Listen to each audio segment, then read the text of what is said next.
2 Timothy chapter 3 and verse 14. And I want to just use this verse as the beginning. I will not be expounding this verse, and you will see why. Because the message is basically a historical one, certainly with biblical principles. Notice 2 Timothy chapter 3 and verse 14, the Apostle Paul says, "But continue thou in the things which thou hast learned and hast been assured of, knowing of whom thou hast learned them." So Paul writes Timothy, and he tells him that you've learned a number of things, and you've been assured of these truths. But he said, you also must know of whom thou hast learned them. So he learned them particularly from the Apostle Paul. You know, it's interesting that we can remember certain things that we've learned from certain individuals, simply because they've made such a vast impression upon our mind. I could sit here today and tell you many things that I've learned from individuals, and when I learned those things, because they were indelibly marked upon my brain. Well, the point I'm trying to make is this. We can learn from every individual. We can even learn as Christians from non-Christians. Not necessarily theology, but there is common grace that is given to men. And just because someone is not necessarily a Christian does not mean the individual does not have talents and gifts and abilities from which you and I may profit. Now, I said that to show you the title of the message today is The Real McCoy. The Real McCoy is based upon the life of Arthur C. McCoy. All of us have used this phrase, the real McCoy. When we say he's the real McCoy or it's the real McCoy, we're indicating that something is genuine, it's authentic, and it's true. It's the real thing, and it's not a substitute. I don't know if you've ever wondered where we derive our phrases from or why we say what we say. I have a book in my library, and the title of the book is Why We Say What We Say. And it has the origination of a lot of words and phrases and how they came into our vocabulary. I searched that book for the real McCoy, and I did not find it. So I had to do some research on my own. But when you hear the phrase, the real McCoy, you can think of other phrases like the whole 9 yards or the full Monty or okay. And the real McCoy is up there with some of the phrases that we use most frequently and most often. So I did a little searching on the internet, and I found that the word or the name McCoy is derived from McCay, or Mackay is how it would be pronounced in Scotland, from Messrs. Mackay in Edinburgh, who made a fine brand of whiskey from 1856 onward, and they promoted their whiskey as the real Mackay. And undoubtedly, these people were probably from the clan from Ria, Scotland, so it could have been Ria Mackay, which then would come as the real McCoy.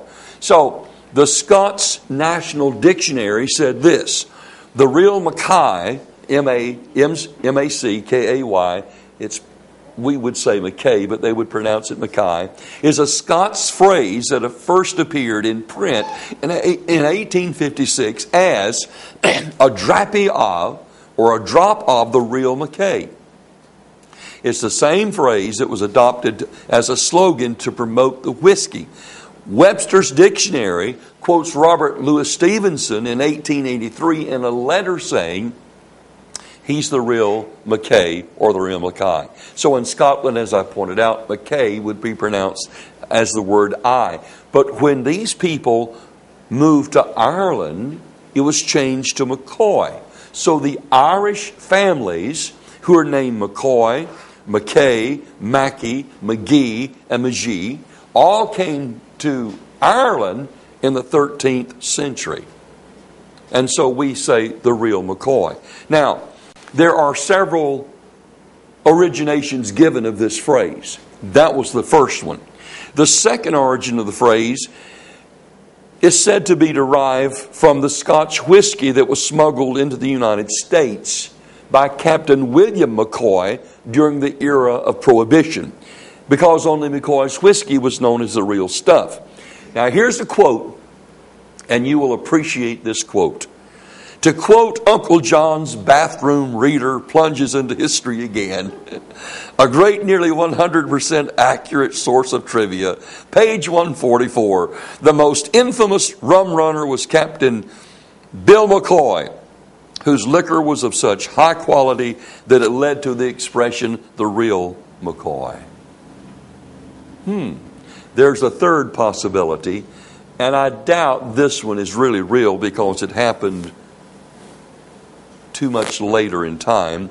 But some say the phrase originated with the boxer Kid McCoy, who was actually Norman Selby, who fought under that from 1870. He was born in 1873, died in 1940. He was an American welterweight boxing champion. And as the story goes, and there's various versions of it, that he was challenged by a drunk to prove that he was the real McCoy and not some lesser boxer fighting under his name. And so it is said that Norman Selby, the real McCoy, then took his fist and knocked the drunk to the ground. And said the drunk got up and was rubbing his chin and said, "Oh yes, he's the real McCoy." Well, whatever the origination of the phrase or wherever it originated, when you consider the life of Arthur C. McCoy, who was a Confederate soldier, a freedom fighter, and a larger-than-life spy and smuggler, you will be forced to confess that he was indeed the real McCoy.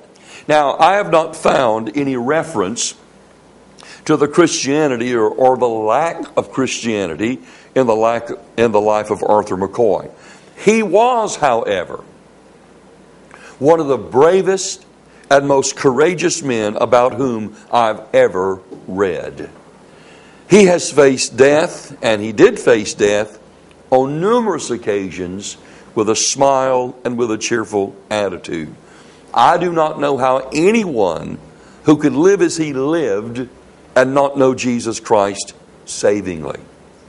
Even in the heat of battle, he would uncover his head and kneel and pray fervently over a fallen comrade. Now, I understand common grace.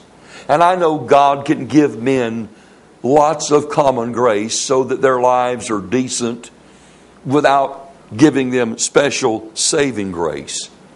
But at any rate, I believe as Christians there are so many things that we can learn from the life of Arthur C. McCoy. Whether he was a genuine Christian or not, I know not. I told you already that he was one of the most courageous men I've ever read about. Do you realize that we have been commanded to be courageous? In Joshua 1 and verse 9, Joshua was told, "Have not I commanded thee? Be strong and of good courage. Be not afraid, neither be dismayed, for the Lord thy God is with thee, whithersoever thou goest." But notice this, "Have not I commanded thee? Be of good courage, and be not afraid, and be not dismayed." So God then has commanded us to have courage and not be fearful and not be dismayed. In 2 Samuel chapter 10 and verse 12, we read this, "Be of good courage, and let us play the men for our people and for the cities of our God, and let the Lord God do that which seemeth him good."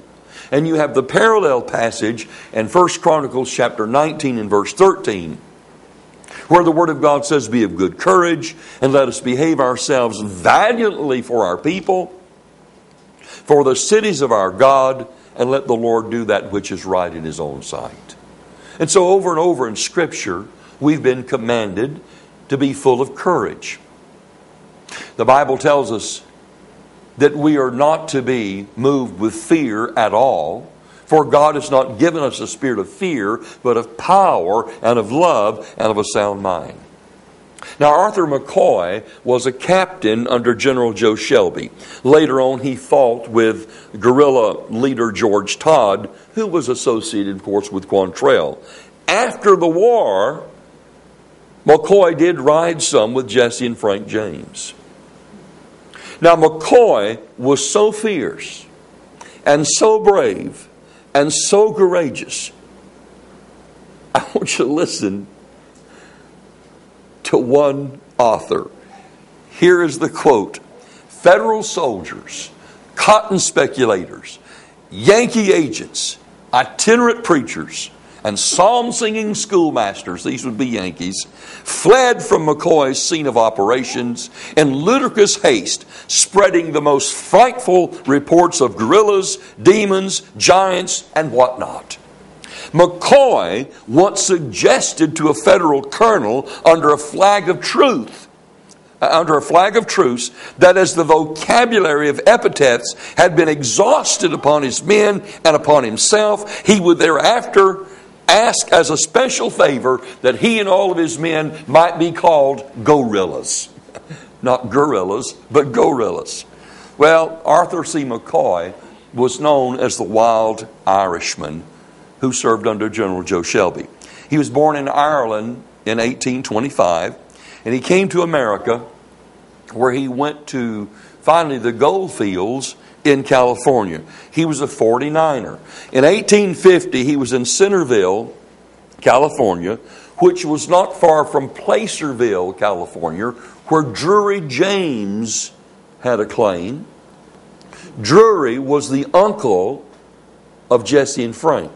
And you have to remember that Jesse and Frank's father, Robert, also went to California and died in the gold fields. He was a Baptist preacher. Now, whether he was preaching or whether he was looking for gold, I don't know.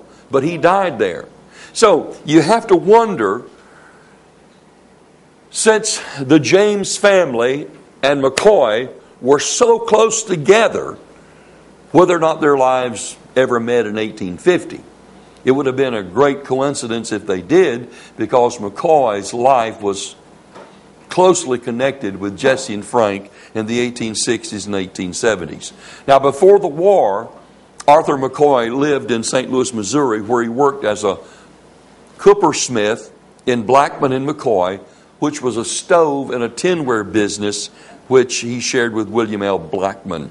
Shortly before the outbreak of the war, he changed occupations and he went into business as a painter. But he was not just simply painting houses. He also painted steamboats as well.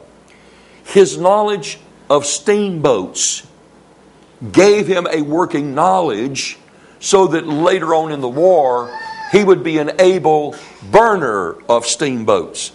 It may surprise you to learn that during the war years, over 60 Union steamboats were sabotaged and burned on the Mississippi River.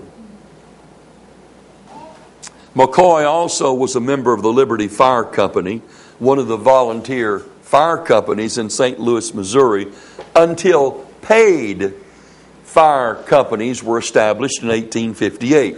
So being in the fire company business gave him great opportunity to know both sides and to be associated with some of the leading people of St. Louis. In fact, the mayor, John M. Weimer, was also a prominent member of the Liberty Fire Company as well.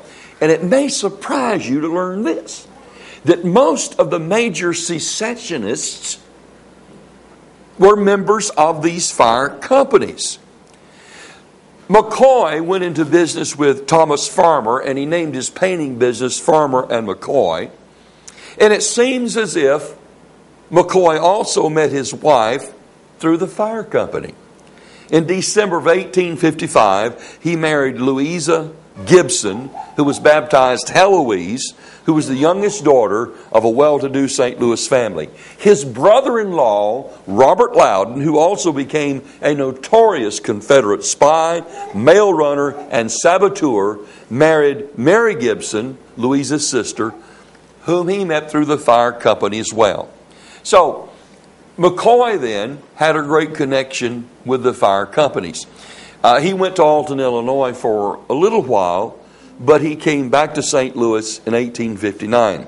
By 1860, Arthur and Louisa had two sons, Joseph, born in 1856, and Arthur William, born in 1858, and their first daughter, Elizabeth, was born in 1861. Now let me tell you very quickly about another Confederate officer, only to give you a quote from him. Basil Duke was a Confederate officer during the War of Northern Aggression. His most noted service was that he was second in command to John Hunt Morgan. He was also John Hunt Morgan's brother-in-law. And Basil Duke then wrote a popular account of Morgan's famous raid, and it's titled 1863, Morgan's Raid. After Morgan was shot and killed by the Yankees, then Basil Duke took over Morgan's command. Basil Duke happened to also be one of the bodyguards of President Jefferson Davis when he fled from Richmond, Virginia, down through the Carolinas. Now I'm telling you about Basil Duke just to give you what he said. He said that Arthur McCoy was one of the founding members of the Minutemen, the secessionist organization formed in response to the Unionist Wide Awakes. You know, the thing that gets me is this. Everybody in this room has heard of the Ku Klux Klan. Everybody. I don't care where you go, you hear KKK. But have you ever heard of Washington's Klan? Have you ever heard of the Loyal League? Do you realize that the Northerners had their equivalent? In fact, the Congressional Commission that investigated the original KKK said that had not the Washington Klan or the Loyal League been in existence, the KKK would have never arisen. So here you have the Minutemen, who were Southern men, and they came together in opposition to a group that were already formed, the Wide Awakes. It was Arthur McCoy's wife, Louisa, who sewed the secessionist flag that flew tauntingly over the Berthold mansion in St. Louis. And Arthur McCoy was also one of the individuals who helped raise the Missouri state flag over the courthouse. Now you say, well, the courthouse ought to already have a state flag. You've got to remember the Yankees had already come in and were taking control over St. Louis. In fact, they ran off the governor, they ran off everybody, and they placed in control individuals who were pro-North. Well, let me give you what one author wrote about Arthur McCoy. And you're going to find out there's a little discrepancy between these accounts as to his height, which really doesn't matter. Some say he's 6 feet or over, some say he's 5'11". But listen to what one author said.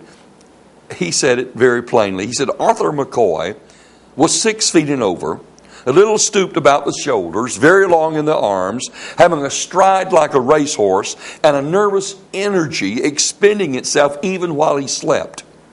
All the lower face was massive, the lower jaw especially square-cut and huge. The eyes were that cold, glittering, penetrating blue that might be cruel as a serpent's, and then soft and tender as the eyes of confidence and trust. When the battle was dubious, that is doubtful or desperate, or when the wreck was darkest and thickest, and the dead lay rank and plentiful, his eyes seemed to transform themselves and become absolutely scintillant, that is, they flashed or threw off sparks. He sang little snatches of song in battle. He rode out in advance of his own skirmish line and challenged Federal skirmishers to single combat. He would get down on his knees under fire, uncover himself, and pray fervently beside some mortally wounded comrade. He seemed never to know the meaning of fear. He begged incessantly to be sent upon forlorn and desperate service. He was a spy without peer in either army, He was a scout that seemed to have leagued with the devil and received from His Majesty invaluable protection papers. He charged pickets for pastime and rode yelling and shooting through federal outposts at the head of 50 or 60 followers at all hours and in any weather. 7 times during the war, through the federal lines and past scouts, patrols, cantonments, and militia and predatory bands, McCoy came into St. Louis with 1,000 letters at a time and departed thence with as many more. Now, the problem is this. It's not a problem, but the truth is this. He smuggled more than letters. He also smuggled caps for the Confederate rifles and pistols. After the war, McCoy rode with Jesse and Frank James on several occasions. So the question is, how in the world did he get in with Jesse and Frank James? Because McCoy was a city boy from the eastern part and not from the western part of the state. Well, first of all, let me answer it like this. McCoy would have gotten in with Jesse and Frank and Cole and Jim and Bob Younger because he was a captain, remember, under General Joe Shelby. Well, John Jarrett was also a captain under General Joe Shelby, and John Jarrett had married Cole Younger's sister, Mary Josephine. So there's a connection right there. Secondly, he rode and fought some during the war with George Todd, who was a captain under Quantrell. So obviously then there was this connection, and he could have met these boys at any particular time. Now, before I give you what I'm going to call some of the most courageous illustrations I've ever read in my life, I want to give you a newspaper editor's account of Arthur McCoy. Now, what makes this newspaper editor so credible is that he worked with John Newman Edwards and John C. Moore. Now, Edwards was adjutant to Joe Shelby.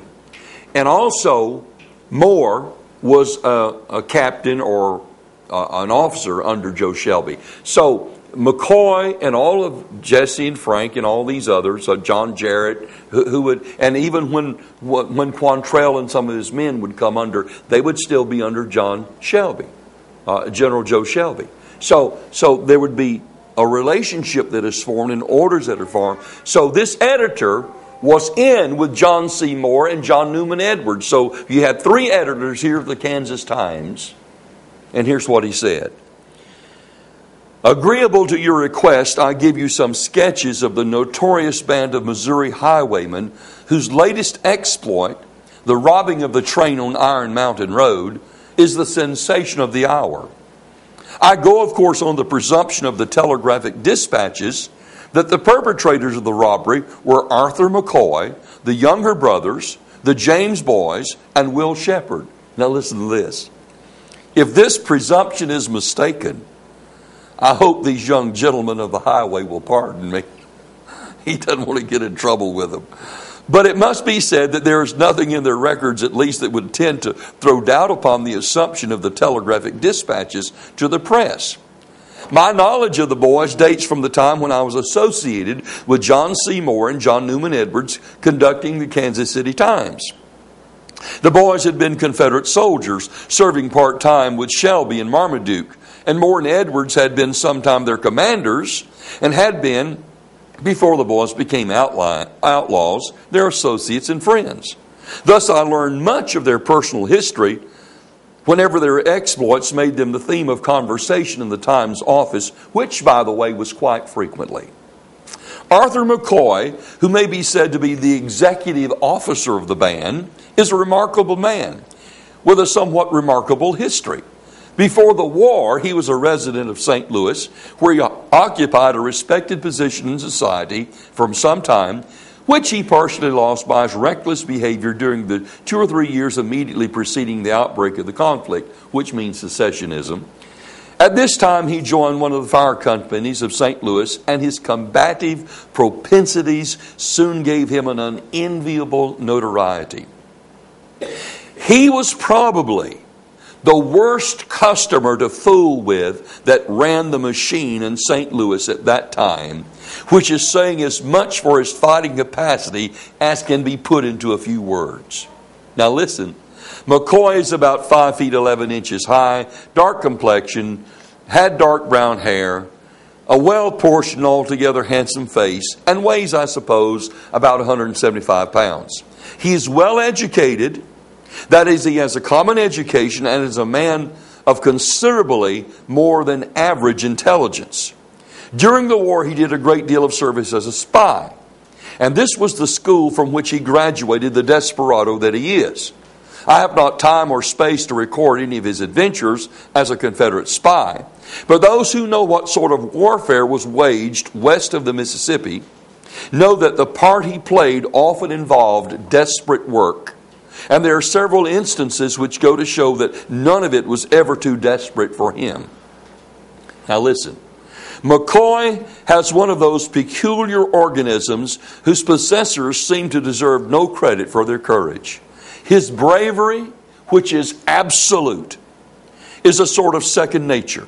The result, not of pride or the fear of being called a coward, but of a fierce insensibility to danger and a total recklessness of personal hazard that gives him nerve under all circumstances. His hand goes to his revolver butt or to his knife hilt by an instinct as a tiger, as the aim of his bullet is infallible and the thrust of his buoy is decisive.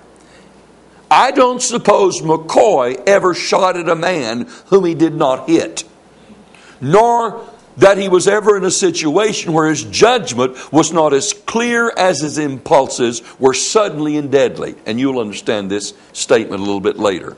He said, I don't know how he will die, but I suppose as he has lived violently, though I will venture to assert that when he does lie down with his boots on forever, those who brought him down will not soon forget the circumstances, unless they should forget it immediately by keeping him company. I don't know how many thousands of dollars in rewards are set on the head of Arthur McCoy, but it amounts to a considerable more than a year's salary of a cabinet officer. Quite a snug little fortune. Though avaricious as I am, I haven't the remotest idea of attempting to make money by earning those rewards. As between the two, I think I would prefer to undertake to earn the same sum by swimming over Niagara Falls. Moreover, most men who know McCoy are in the same fix that I'm in. So, here's a newspaper editor that is saying, obviously McCoy is not someone to be harassed or provoked or riled, because he did not tolerate exasperation. And all who knew him knew absolutely of his courage, his bravery, and his determination. McCoy also happened to be in the Battle of Shiloh. He was always eager to fight. In fact, at the first tap of the drum, he espoused the cause of the South, and he joined the 1st Missouri Confederate Infantry. And he also joined Bowen's Immortal Regiment. And I say immortal because that regiment was practically decimated at the Battle of Shiloh. Just a few of the 1st Missouri were left alive. As they marched past General Beauregard took his hat off to the Missourians and he says, I salute 1st Missouri. I uncovered a courage that has never been surpassed. Arthur McCoy was in that regiment. He was one of the few who came out alive. Courage, coolness is exemplified in every area of his life. Here's a man who knew how to fight. And he knew how to fight without fear. On one occasion, when a Yankee officer, Clayton, was in the area, McCoy hovered around him closely for 3 days. In 3 days, he cut off 2 picket posts, captured 7 wagons, killed a notorious Union bushwhacker living near Pine Bluff, and returned loaded with arms and accoutrements. Just in 3 days. Now, I'm going to tell you the one time McCoy was captured. This to me is just absolutely unbelievable. The only reason McCoy was captured was because his horse was killed. McCoy and 5 other Confederate soldiers had a running battle with 78 Yankees for 11 miles. So you've got talking about 6 Confederates fighting off 78 Yankees, and it finally took them 11 miles just to even kill his horse. Well, interestingly, the Yankee officer who received McCoy was Clayton, whom he had been fighting against previously. But Clayton took him and treated him very kindly. Here's what happened. One day, a man showed up at Shelby's camp. The man was unrecognizable. His hair was matted and wet, had all kind of trash in his hair, in his beard. There was mud and sand and sediment all over him. And he approached the sentry and said that he needed to see General Shelby. And the man was allowed into Shelby's camp, and they washed the dirt off of him and combed out his hair. It was Arthur McCoy. What had happened was this. They had taken Arthur McCoy first to Pine Bluff, and then they took him to Little Rock, where they thought the penitentiary there was too good for him. And they put him on a boat, and they were going to take him to Alton, Illinois, and put him in the penitentiary there. Now, Alton, Illinois was a notorious Yankee prison, and if you got sent to that prison, you pretty well died a miserable death. It's kind of like Marion, Illinois today. There's a federal prison in Marion, Illinois. The water is so poisoned, everything is so bad. If you get sentenced to Marion, Illinois, you're either going to come out dead or broken in your health. And it was the same thing there.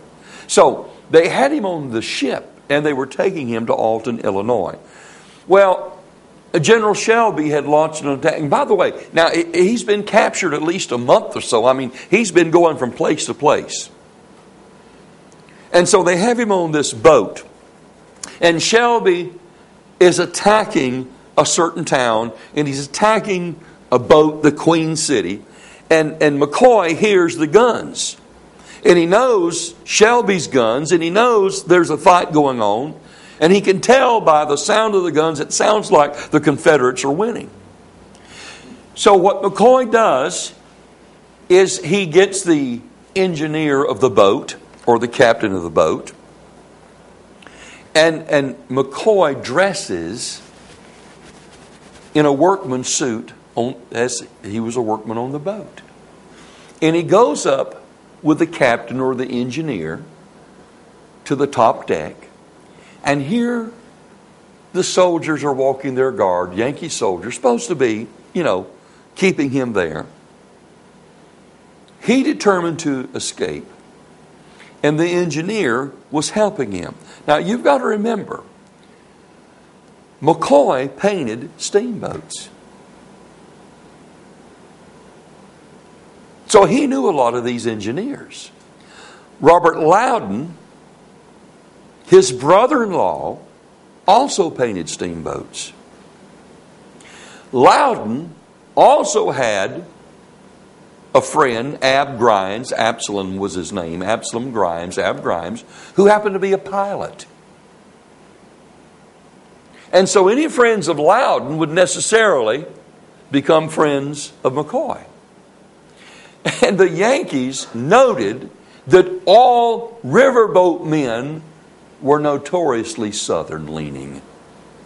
And so here the captain is up on the deck with McCoy, and he's the engineer, and the captain looks at McCoy and he says, "I tell you, we can't move from the wharf until this thing is fixed," motioning to some part of machinery.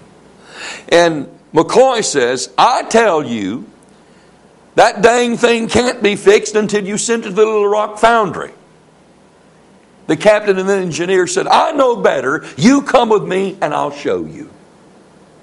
And so here the guard is, hearing every word, not even receiving that Arthur McCoy is a Confederate officer. He seems to think that there are two boatmen arguing over a piece of machinery, and the engineer, the captain of the boat, and McCoy go down to the wheelhouse, where McCoy just simply slips into the water noiselessly and then begins to float right down the river, right past all of the guards, past all of the other ships. And he floats down that river for several miles. Finally, he's tired, and he pulls over to a little sandbar to rest. And lo and behold, as he looks down the river, within 300 yards is a Union gunboat. Well, he can't cut through the woods because at this point the White River is about 10 miles wide, and it's nothing but swamps and mud. And so what he does, he gathers some canes and some reeds, and he kind of bundles them up. And he pushes them out in the water, and he gets on the other side of them, and he floats right past the gunboats, right past all the Union sentries. And he goes another 8 miles down the river until he gets to the place where he knows Shelby's camp is located. And that's when he gets out and goes to the camp with all the mud and sediment covering him. Here was a man that was so cool, it was unbelievable. He required, after several months of captivity, he required 3 days of rest. After 3 days, he heard about a Yankee steamboat, the Mariner, that was in the Mississippi River that had struck a sandbar. He knew that area. So he took a group of men, cut through the woods, surprised the sentries who were guarding the steamboat. He took his men and waded about 200 yards out in the river, waist deep. And the steamboat, by the way, was loaded with coal. He got the officers of the boat, all the men of the boat, he captured them. He got all the rifles and pistols off the boat. Then he set fire to the boat and burned it while it was sitting in the river. I mean, here's a man that just simply would not stop and could not stop. It seemed like he never ever ran out of energy. Not only did he not run out of energy, here's a man that begged to be sent on desperate missions. In fact, General Marmaduke, who was resting at Springfield and planning another attack at Camp Girardeau, needed musket caps and caps for the pistol. So he sent to Joe Shelby, General Shelby, and he said, "Send me 10 men that I can send into St. Louis." And remember, St. Louis now is controlled by the Yankees. He said, "Send me 10 men that I can send into St. Louis to get us some caps." Well, General Joe Shelby just sent him Arthur McCoy. Just one man. When McCoy got to Marmaduke, General Marmaduke said, "Where are the others?" McCoy said, "We don't need any more." He said, "All I need is one man. The two of us can get in and get through a whole lot easier than 10. So, and by the way, he begged to go on this mission as well. Now you've got to remember, all of this area in Missouri is controlled by the Yankees. McCoy chose Captain John W. Howard to accompany him. They left on January the 13th. You've got to remember, January 13th, snow and ice in Missouri. They had no passport. They had no diplomatic documents. They had nothing but their courage and their determination, along with several hundred letters that were to be mailed from Confederate soldiers to their families. Slowly and painfully, they had to work their way to St. Louis because General Davidson's cavalry was everywhere.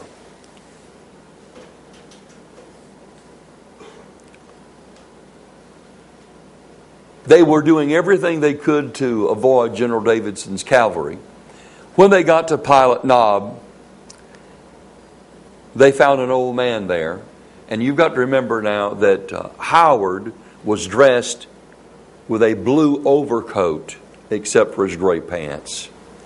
McCoy was dressed in a federal uniform, had a blue overcoat as well. When they got to Pilot Knob, the old man was very glad to see the boys in blue. And so the old man asked McCoy if he would take some letters to his sons. He had sons in the militia who were in St. Louis. And Captain Howard said, "Any money in them?" "No," said the old man, "just business." "Good," said McCoy. "If there's money in them, the dang Seachass might try to rob us for the valuables." And so they took this.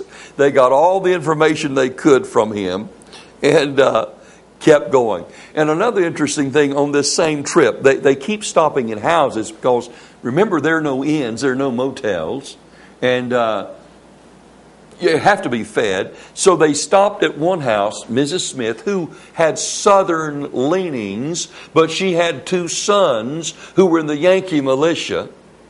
And so they stopped at her house, and she fed them, and they asked if they could rest a while. And about that time, her two Yankee militia sons came and said, "Why, yes, you can rest. I'll post my boys out to keep you from danger." And so two Yankee militia stood sentry while McCoy and Howard, two Confederates, took a 3-hour nap.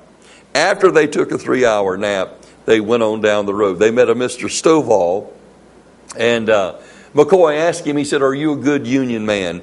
Mr. Stovall said, "As good as the best." Then he said, "Have you seen pass here a red-headed man riding a little shaved-tail mule?" And he had heard about this man down the road. "And yes," he said, "I saw him just recently." "Well," said McCoy, "he's a deserter from General Davidson's cavalry." And he said, "And I'm on his trail, and I must have a guide to get me through this territory so I can get to St. Louis and make, because that's where he's going." And the man said, "I can't go myself." But he said, "I've got a neighbor who knows this territory well, and he's also in the militia."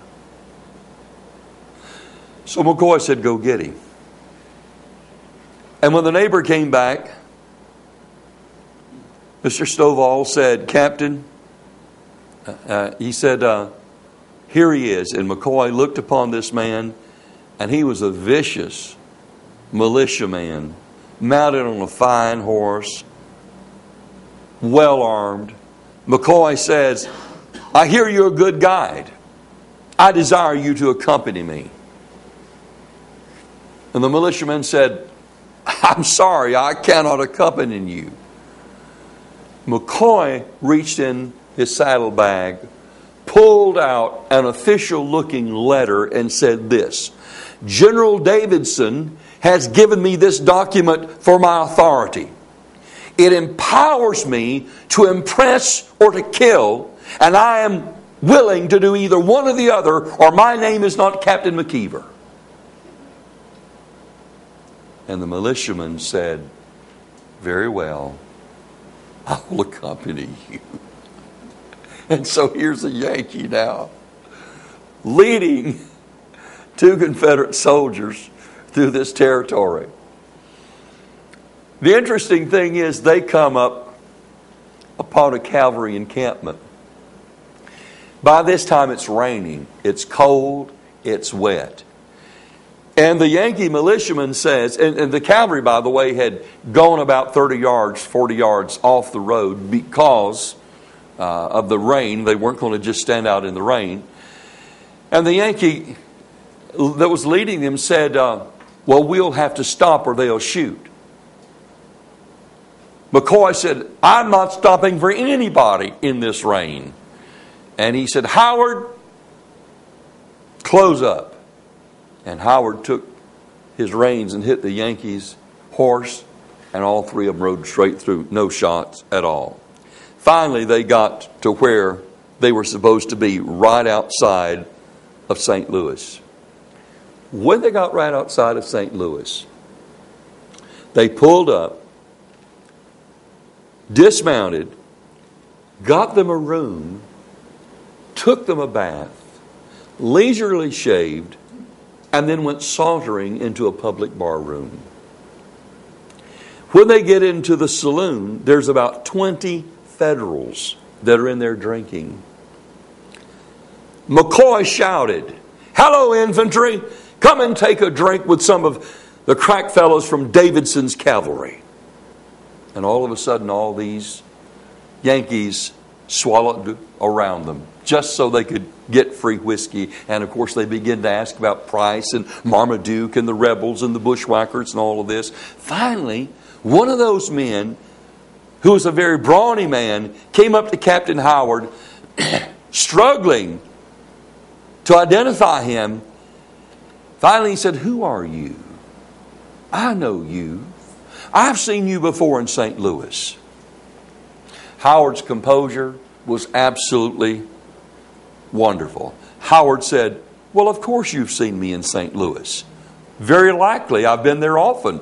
I'm Captain Beard of Hubbard's 1st Missouri Cavalry Battalion."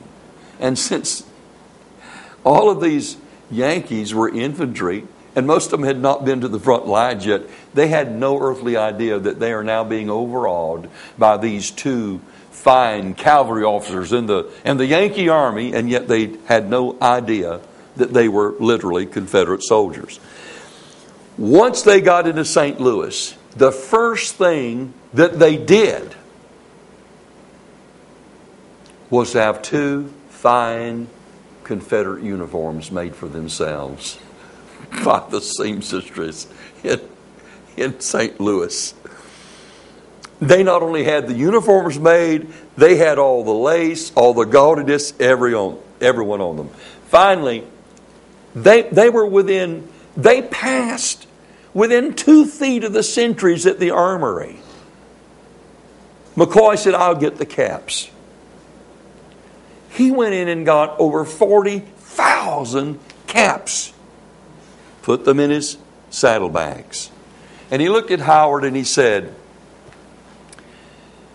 "I'm not leaving this city till I have a little fun." So McCoy and Howard then went into one of the places where there were ladies there that played the piano, entertained people, that kind of thing. I mean, real ladies. And so as they were there, 2 Yankee majors came in.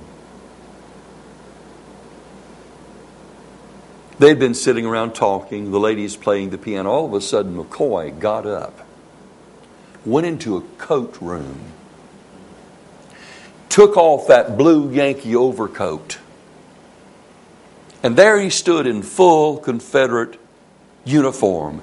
He came out and he said, in all of his gold and lace, he said, "This farce of being a Yankee has played out. Miss, give us Dixie." And the woman jumped up to the piano and started playing Dixie. And as she did, the 2 Yankee majors turned and started going for the door. And time they did, the pistols were out. McCoy and Howard said, "Gentlemen, you might as well stay and enjoy the night." Said, "We're not about to get hanged over having a little bit of fun." And so what they did was make the Yankees drink. And while Dixie was being played, by the way, there's two endings of this story. One of them is the Yankees finally got drunk and were put to bed. But there's another ending too, and it is I have read it on several different places, that before the night was over, McCoy made one of the Yankee soldiers put on a Confederate uniform and dance to Dixie while the other one sat there and applauded the whole time.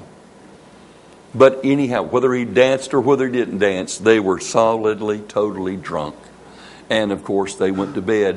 And by early the next morning, McCoy and Howard were on their way out.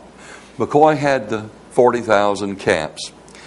At this point, Howard separated from McCoy and went southward in order to organize a company to take to Arkansas.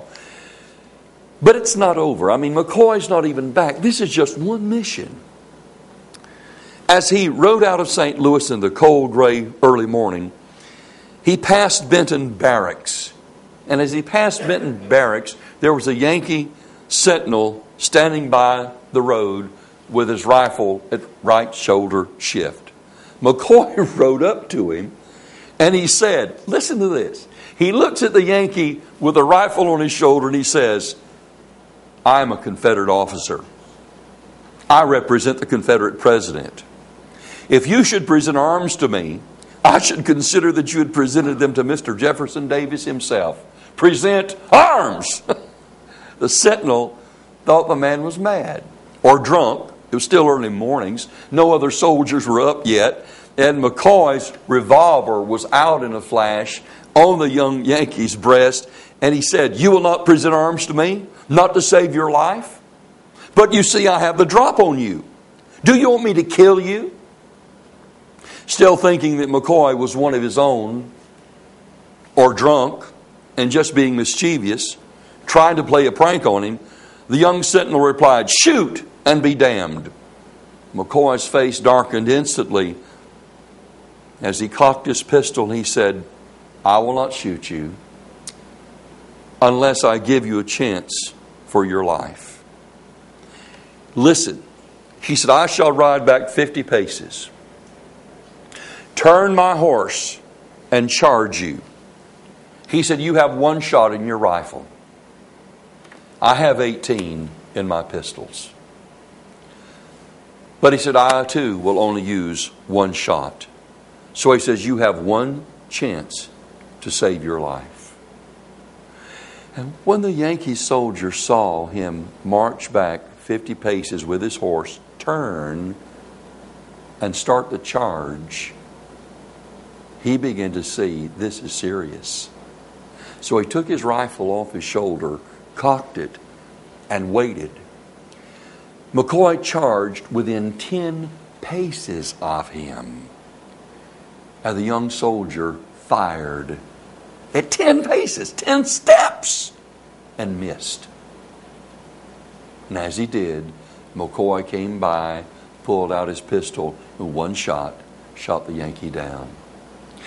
Thankfully, the Yankee did recover. And McCoy then turned and just sauntered off. All the Yankees then began to file out of the barracks. Cavalry was mounted. None of them ever really went after him. He marched away literally unmolested. On this same trip, some 20 miles out of St. Louis, he met trouble because he had to cross a bridge. And the Yankees had control of the bridge. And McCoy was on the bridge and right on top of a Yankee sentry before he saw him. Halt was the challenge.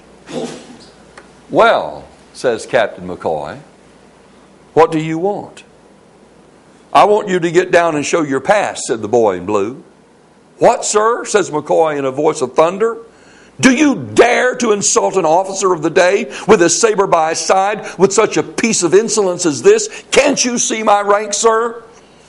Well, says the abashed Federal in a sorrowful tone, I was only trying to obey the order of my captain. Your captain, eh? Where is your captain, sir? Had he done his duty, this thing would not have happened to you. He should have taught you to say, halt, who comes there? And let me answer the challenge in that shape. Instead, you halt me improperly and show at once you have not been well instructed. Where is your captain, sir? Well, he's just passed over the bridge with the rest of the company to put them on picket. Very well, says McCoy, somewhat mollified. I can excuse you, but I cannot overlook the negligence in your captain. I will go over and straighten him out right now.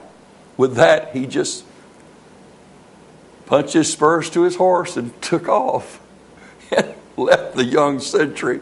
And when McCoy got to the other side of the bridge where the woods were, he turned into the woods and left the captain without straightening him out. So he avoided an entire company of Yankees just with his coolness, just with his calmness and brazenness. This man is just absolutely astounding. Later in 1864, there was a deed that was done by McCoy that brought forth cheers from both Southern troops and Northern troops as well. General John B. Clark was attacking Glasgow from one side of the river, and General Shelby was attacking it from the other side of the river. Between the two lines were the federal forts and garrison that were commanded by General Chester Harding. A large steamboat lay at the wharf, and General Shelby desired to know if that steamboat was serviceable. If it was, he wanted someone to get it and bring it to him where he could put his troops in it and move them to the north side as well. But he did not want to sacrifice any of his soldiers just to see if that boat was serviceable. So he called for volunteers. 50 men volunteered. One of them was Arthur McCoy.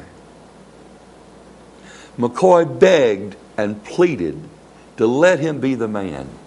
And he said, you've got to remember, I've painted steamboats. I've been on steamboats. I know steamboats. And so finally, General Shelby permitted McCoy to go. So McCoy then had just a little skiff, just a little wooden boat. And he had an oar on each side. And he had to pull with the oars like this. And the way he had to pull, he had his back to the enemy. And just as he began to pull those oars, the Yankees began to fire on him. Now, they were up on a hill. And they were firing down. Collins, who was with Shelby, took his cannon and tried to fire at the Yankees, giving McCoy as much cover as he possibly could. As they continued to fire, this is unbelievable. As they continued to fire, he continued to row the boat. There were, listen to this, there were at least 1,000 rounds fired at McCoy. 200 Yankee soldiers fired 5 rounds each. One of the oar locks was cut. The boat had 4 holes in it. A lock of his hair was shot off. His hat was shot off and fell into the river. At which point, McCoy stopped rowing, reached out and got his hat, stood up in the boat, and bowed to the Yankee that shot his hat off and kept going. He got the boat to the boat, he got the information, and then he had to row back through the same field of fire. Not one drop of his blood was shed.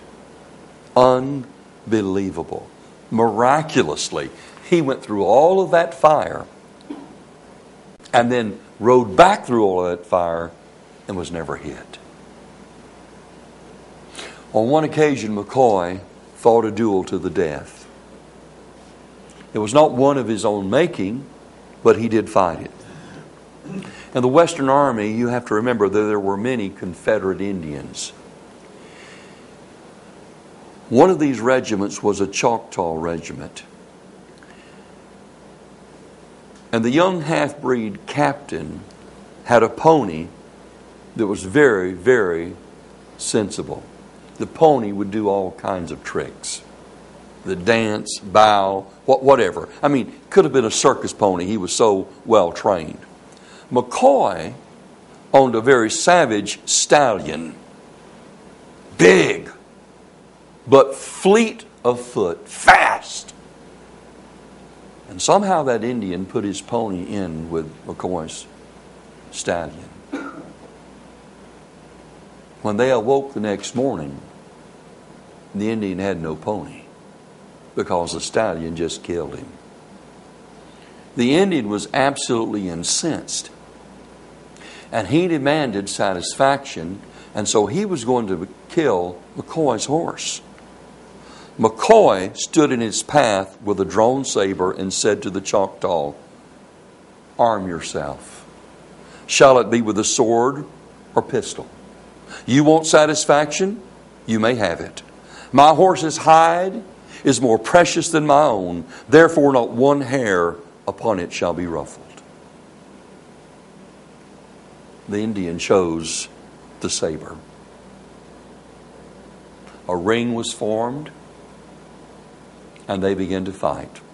McCoy was cut on the shoulder and in the right temple. The Indian had been slashed several times, once even across his saber arm.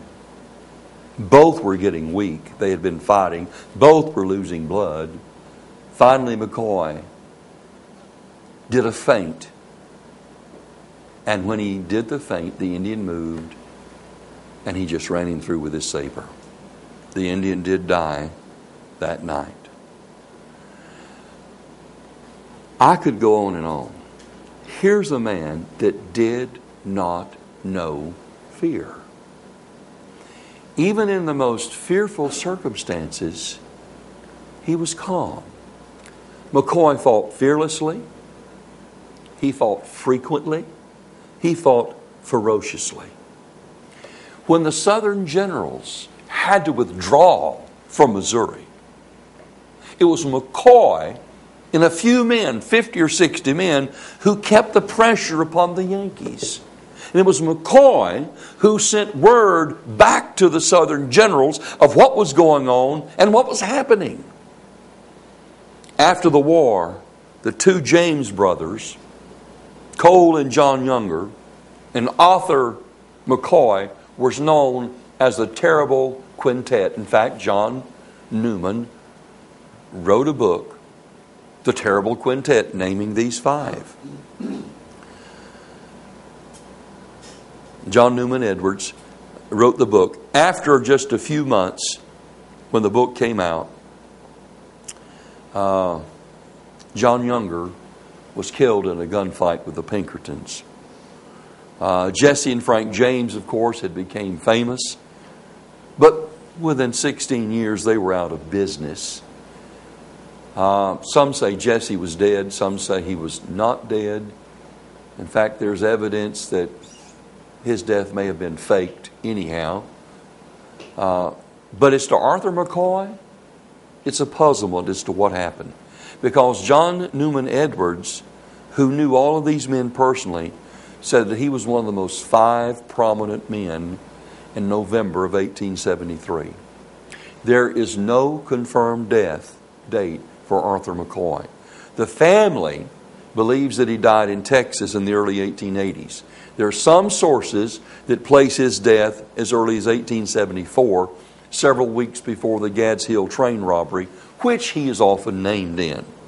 But a reliable source places his death as having been in 1880, for Louisa McCoy also lists herself as a widow in 1880. After Arthur's death, she remarried. She moved to Oklahoma Territory, where her second husband died.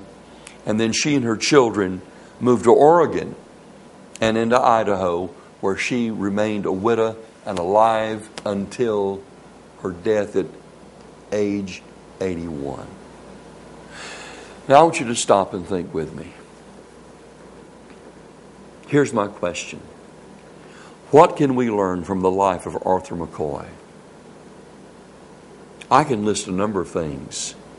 Courage,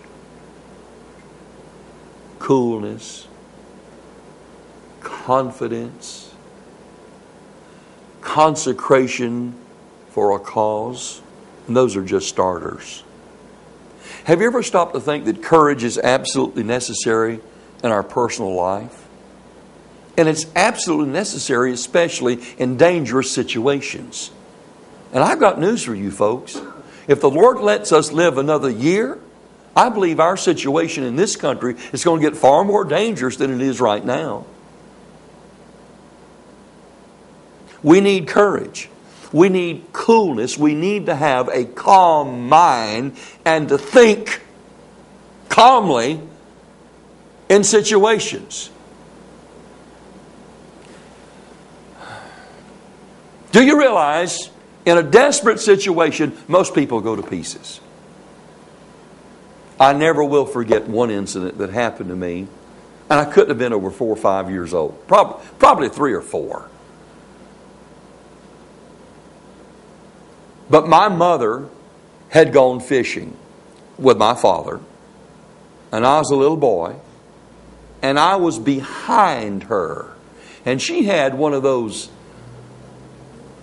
bass lures with a treble hook on the end of it.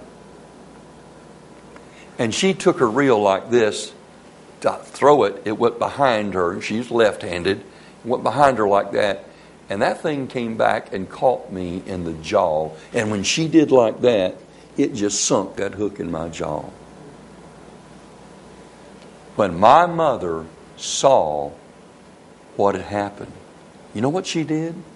She picked me up and ran screaming to the house. Now, I want you to understand something. That was still attached to that reel. And that means as she drugged me, she drugged the line, and she drugged the reel, which was pulling on my jaw. Thankfully, my father was there.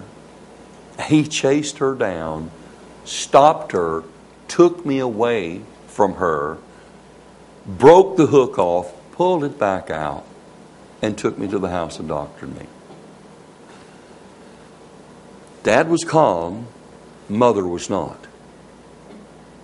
All I'm trying to say is this, folks. When times get desperate, it's not any time to lose your cool. We need confidence. We need confidence in our abilities. We need to know what we can do and what we cannot do. We need confidence in our God. We need confidence in His Word. We need confidence in His gracious providence in our lives. We need to understand what Robert E. Lee said when he said, duty is ours, the consequences belong to God. We also need consecration. Consecration for a cause. You know, those men who fought in that war, they were consecrated. They were dedicated. They fought. Can we do any less for the cause and the kingdom of Jesus Christ? What did He say in Matthew 6 and verse 33? But seek ye first the kingdom of God and His righteousness, and all these other things shall be added unto you.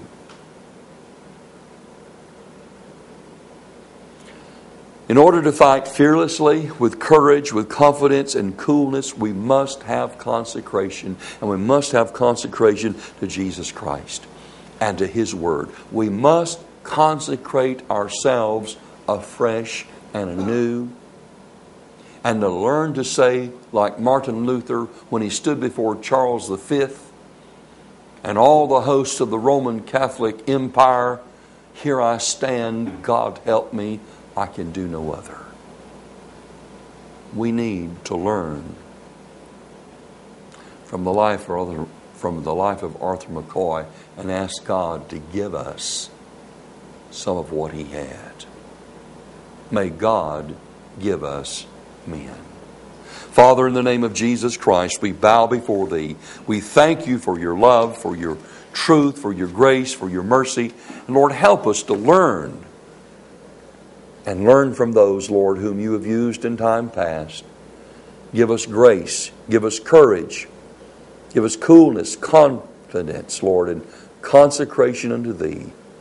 In the name of Jesus Christ our Lord, we ask and pray. Amen.